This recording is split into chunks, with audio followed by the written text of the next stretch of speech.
rest. Love is patient, love is kind, yada, yada, yada. It keeps going. You know it. You know it because we hear it frequently at weddings. But the love that is mentioned here is not romantic love. We get confused about this because ancient Greek had 4 different words for love, and you've heard them all before, I'm sure. Storge, which is the bond that families naturally share, a deep sense of affiliation, was one of the words, storge. A deep sense of affiliation, as in love of country, is a form of storge.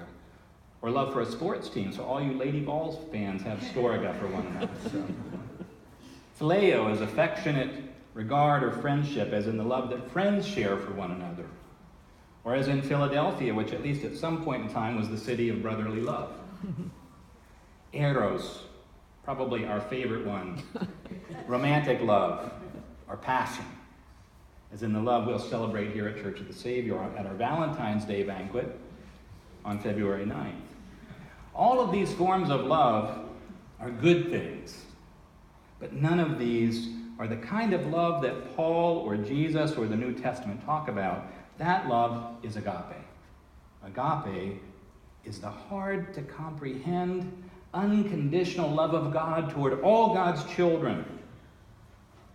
And it's hard to comprehend because, if we really take it seriously, it stretches all of our boundaries, no matter who we are, as to who deserves love in the world and who we ought to love in the world.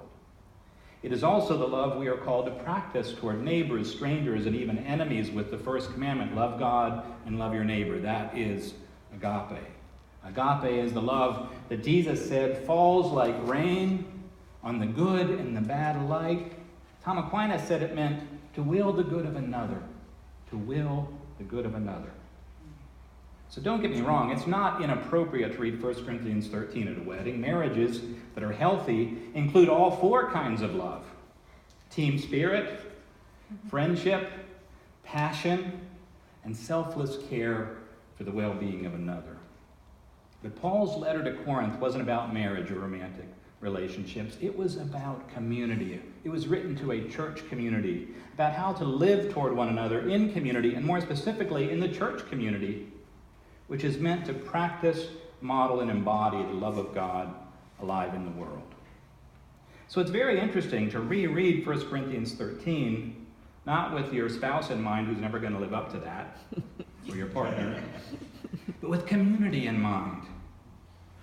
Hear the familiar words again, this time thinking about that ancient church in Corinth where very real human people were trying to prove to one another that they were right, or thinking about this church, your own life, and the people who are sitting around you right now.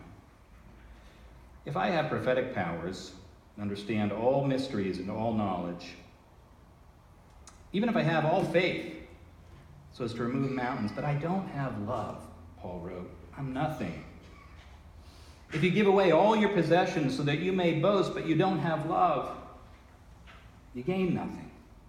Love is patient. Love is kind. Love is not envious or boastful or arrogant or rude. Love does not insist on its own way. It is not irritable or resentful. It does not rejoice in wrongdoing. It rejoices in the truth. This is not a standard for individual behavior or an impossible standard for marriage or long-term relationships. It is a practice for community. Love is patient. In community, love is kind. In community, love doesn't insist on its own way in community. Only faith, hope, and love last, he said. Only faith, hope, and love last. Nothing else makes it out of this world. These 3 last, and the greatest of these is love. One day earlier this week, I heard from 4 different people in our church community who had suddenly learned that loved ones were facing advanced forms of cancer. This happens all the time in our world, I know. But to hear that emotional news in that way, one after another, from people who were part of this community, brought back a recurring desire I have to somehow slow down my life enough, or if not my life, then to somehow slow down the pace of my heart and my mind enough to be more truly present with the people around me in my life and in this community.